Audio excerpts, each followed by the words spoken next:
Hey guys, what's going on? Andrew coming at you, and I'm excited for this one because here's 5 things you must do when you first move to Sweden. I haven't done a lot of educational videos in a while helping people who are first moving to Sweden. You to put some more below if you think that I've missed any. I hope this helps you because these are things that I suffered with or could have fixed that kind of affected my time, but for the most part I got everything sorted pretty quickly, but some things I kind of didn't get sorted out as quick as I would have liked to. And keep in mind with these tips, I'm assuming that you already have a job that you're coming to here in Sweden and you already have a place to live.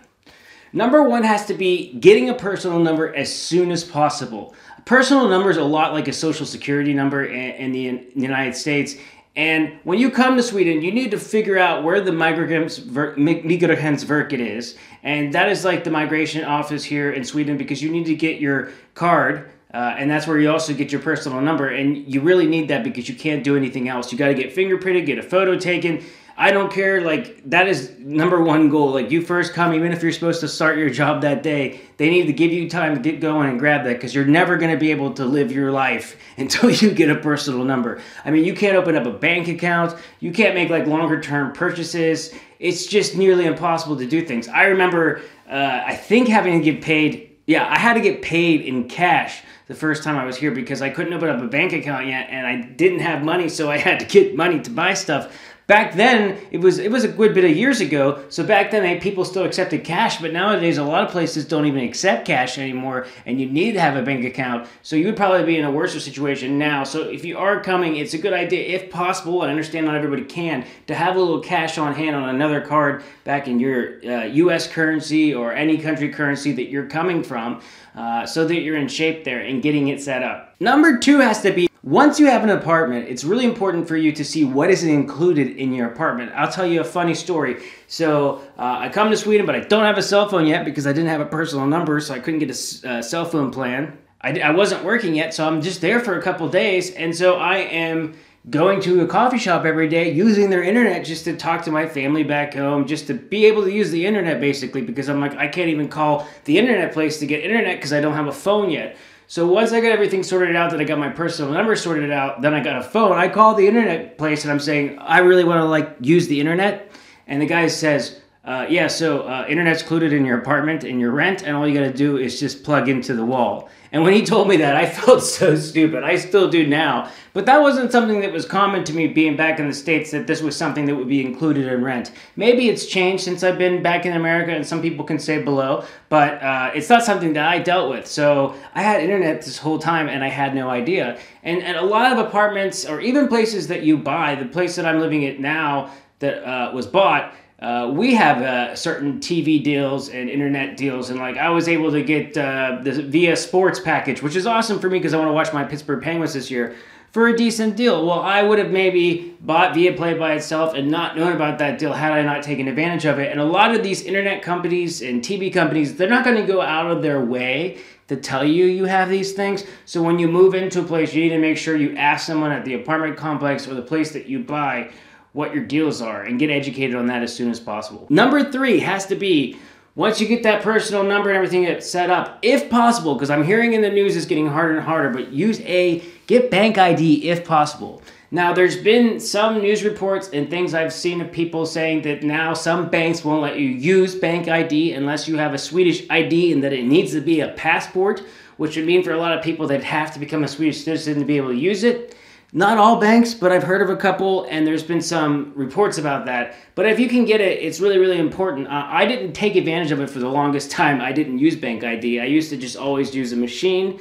You basically have this machine that you put your card in, you get a code, you type your PIN in, you get a code that you type on the computer. It's really secure for logging in and paying for things. But when you have bank ID, you can basically do it all on your phone. And when you have like an iPhone or another smartphone, I can do it all with facial recognition really quick, bing, bada, boom. I'm buying stuff, I can do my taxes this way, and you can log into a lot of sites and things you need to do, and just bank ID makes it so much easier to log in. Even logging into my bank is as simple as just scanning a QR code on my computer and hitting a button and doing the Face ID, and I'm in. And so once you have bank ID as well, it's such a secure way to shop. This is one of the reasons I always say that Sweden, they have way less fraud people charging on other people's cards. There are frauds and scams that exist. I'm sure people sending out text messages that are fake, calling people and taking advantage of that. But there's much fewer when it comes to people actually stealing other people's cards information based on all of these things that we have in place that really help us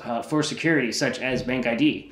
With that said, though, number 4 has to be getting Swish hooked up and set up as soon as possible. Swish is something that also works with your bank.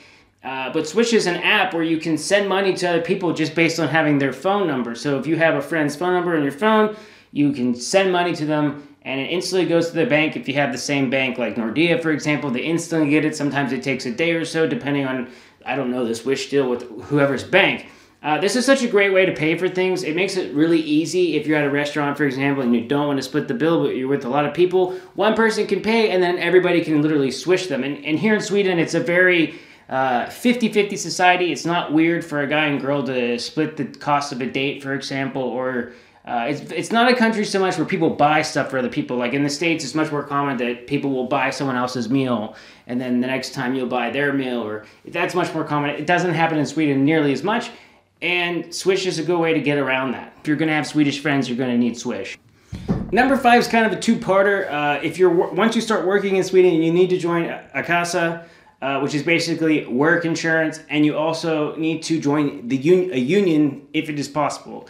A lot of people don't know about Akassa unless people tell you when you go to a workplace. Now, I want to say this very clearly, that I do not believe in Sweden it's very common for workplaces to necessarily try to take advantage of people for being foreign and not knowing any better about these things, such as Akassa and the union or certain benefits that you get with your job. I think it really comes down to they just don't think about it, and it's also kind of your responsibility to know, but sometimes maybe it's tough with the information flow or getting all these things. Akassa is this work insurance.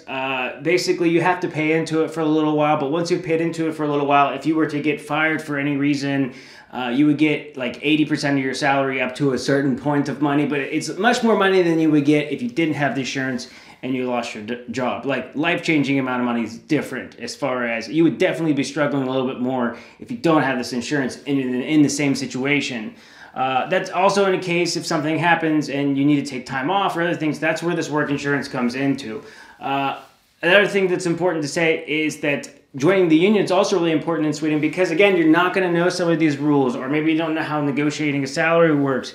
There's a lot of ins and outs to it, and also one of the major reasons why Sweden has all the benefits that it has to do with Sweden having such strong unions. So these are the 5 that I'm saying, that first month you're here in Sweden, take care of these things. It took me a while to get Akassa, for example, and I shouldn't. I procrastinated with it a little bit, and it was really silly, and now I'm happy that I have it. It was just a lot of things were thrown at me, and I didn't always know what was the most important thing, what were the things I was worrying about or not worrying about. So get these 5 things handled as soon as you come to Sweden. I hope you guys enjoyed this one. If you did, please go ahead and hit that thumbs up button. If you're new to the channel, please consider subscribing, and I would love to see you in the next video. Take care, guys. Hej då.